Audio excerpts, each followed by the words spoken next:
திருவலம் தமிழ்நாட்டின் வேலூர் மாவட்டத்தில் அமைந்துள்ளது. தற்போது ராணிப்பேட்டை மாவட்ட எல்லைக்கு அருகில் அமைந்துள்ள ஒரு பழமையான கோவில் நகரம். திருவலத்தில் உள்ள அருள்மிகு வில்வநாதேஸ்வரர் திருக்கோவில் காரணமா மிக புகழ் பெற்றது.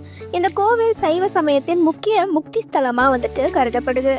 இங்க வழிபடுவதால பிறவி பிணியிலிருந்து விடுதலை கிடைக்கும் அப்படின்னு நம்பப்படுது. திருஞான சம்பந்தர் இந்த தலத்தை தன்னுடைய பதிகங்கள்ல பாடியிருக்காரு. திருவலம் பகுதி பல்லவர், சோழர் மற்றும் விஜயநகர பேரரசர் போன்ற தென்னிந்திய அரசர்களின் ஆட்சிக்கு கீழே இருந்திருக்கு. கோவில்ல காணப்படும் கல்வெட்டுகள் மற்றும் கட்டிட அமைப்புகள் இப்பகுதியின் தொன்மையை உறுதிப்படுத்துது. திருவலம் அப்படின்ற பெயர் தமிழ் சொல்லிலிருந்து உருவானதா கருதப்படுது. திரு அப்படின்றது தமிழ்ல மரியாதை மற்றும் புனிதத்தை குறிக்குது. பலம் அப்படின்றது செழிப்பு, வளம், நன்மை ஆகியவற்றை குறிக்குது. இதனால திருவலம் அப்படின்றது புனிதமான வளமிக்க நிலம், செழிப்பும் தெய்வீக தன்மையும் நிறைந்த ஊர் அப்படின்னும் பொருள்படுது. இப்பகுதி ஒரு காலத்துல வில்வ மரங்கள் நிறைந்த வனமா இருந்ததாகவும் வில்வநாதேஸ்வரர் இங்கு அருள் பளித்தார் அப்படின்னு நம்பப்படுது. கல்வெட்டுகள்ல இந்த ஊர் தீக்களி வல்லம் அப்படின்னு குறிப்பிடத்தக்கது.